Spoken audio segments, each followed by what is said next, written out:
അങ്ങനെ ഉണ്ടെങ്കിൽ അത് സ്വാഗതാർഹമാണ്.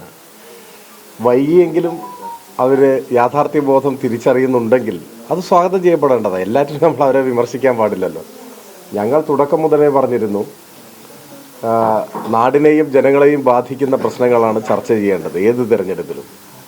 നാടിൻ്റെ വികസന സാധ്യതകൾ, വികസന പ്രശ്നങ്ങൾ, ജനങ്ങൾക്ക് ക്ഷേമം ലഭിക്കുന്ന പദ്ധതികൾ, അതിൻ്റെ നടത്തിപ്പ്, പുതിയ ക്ഷേമ പദ്ധതികൾ, ഇങ്ങനെയുള്ള കാര്യങ്ങൾ ചർച്ച ചെയ്യുമ്പോഴാണ് ഒരു തെരഞ്ഞെടുപ്പ് അർത്ഥപൂർണമായി മാറുക.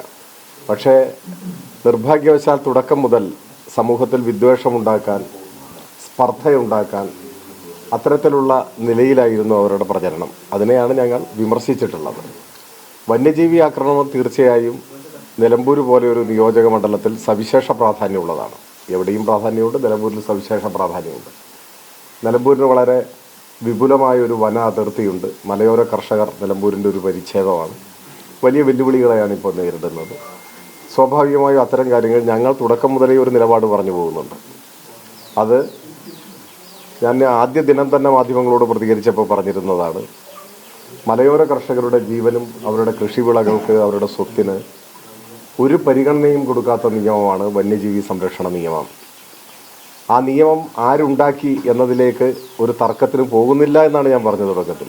അത് ഇപ്പോൾ തർക്കിക്കേണ്ട ഒരു വിഷയമല്ല. പക്ഷേ അത് ഭേദഗതി ചെയ്യണം. അതിപ്പോൾ രാജ്യം ഭരിക്കുന്നവർക്ക് അതിനുള്ള ഉത്തരവാദിത്വമുണ്ട്. പരിസ്ഥിതി പരമപ്രധാനമാണ്.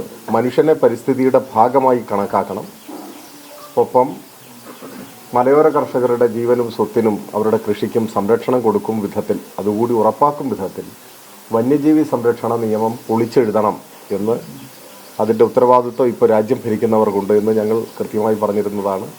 വന്യജീവികളുടെ ആക്രമണം തടയുന്നതിന് വേണ്ടി സംസ്ഥാന സർക്കാർ വളരെ വിപുലമായ പദ്ധതി തയ്യാറാക്കിയിട്ടുണ്ട്. അത് അംഗീകാരം കിട്ടണം. അതിന് കേന്ദ്രത്തിൻ്റെ അനുമതി ലഭിക്കണം, അംഗീകാരം ലഭിക്കണം. ഈ കാര്യങ്ങളെല്ലാം ജനങ്ങളുടെ മുൻപാകെ ഞങ്ങൾ ചർച്ച ചെയ്തു.